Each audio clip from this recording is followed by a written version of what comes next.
This is The Scoop for Monday. I'm Megan Bowman with the WMNF News headlines.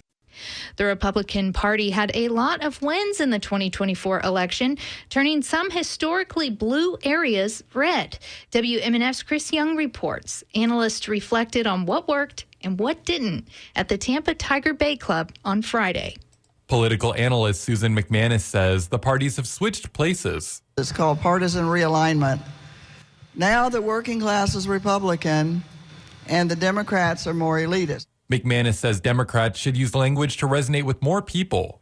Editor-in-chief of Creative Loafing, Ray Roa, who is also a host of WMNF's The Skinny, says Republicans saw greater returns because they put in the work. Democrats can talk about getting wiped off the rolls and things like that, but at the end of the day, the Republicans were just out there knocking on doors. They discussed local wins and losses, like the passage of Hillsborough's community investment tax. It's a 0.5% sales tax used to fund projects around the county. Chris Young, WMNF News, Tampa. Special elections will be held for 2 congressional seats in Florida after President-elect Donald Trump tapped the lawmakers to serve in his administration. However, a 2021 state law making it harder for people to vote by mail could complicate things. How the law is written means voters will have to make new requests after December 31st. And the change in the length of time the mail ballot requests are valid has left officials scratching their heads.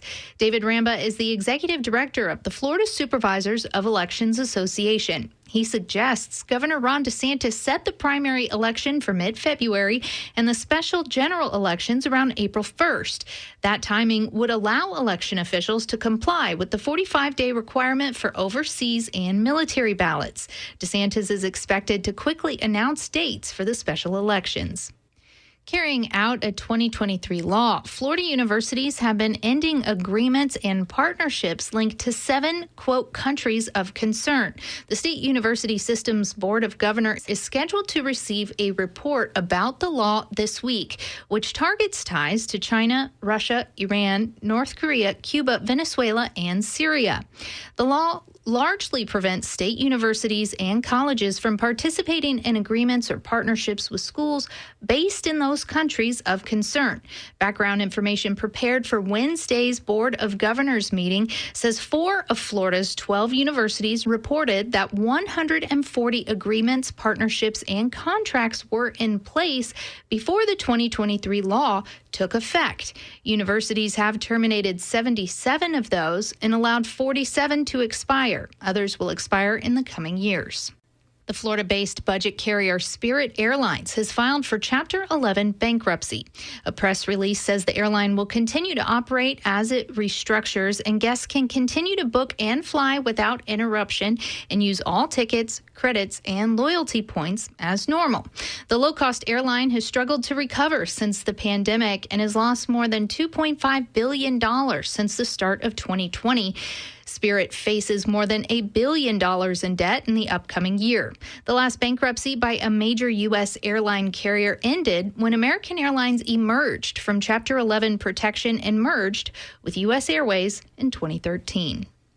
Donald Trump's choice of Matt Gaetz as Attorney General has many Justice Department employees reeling. The president-elect's pick of the Florida Republicans sent a shock throughout the department, especially considering Gaetz's lack of experience in law enforcement and the fact that he was once the subject of a federal sex trafficking investigation by the Justice Department, which he's now been tapped to lead. That investigation ended Wednesday when Gaetz resigned from Congress.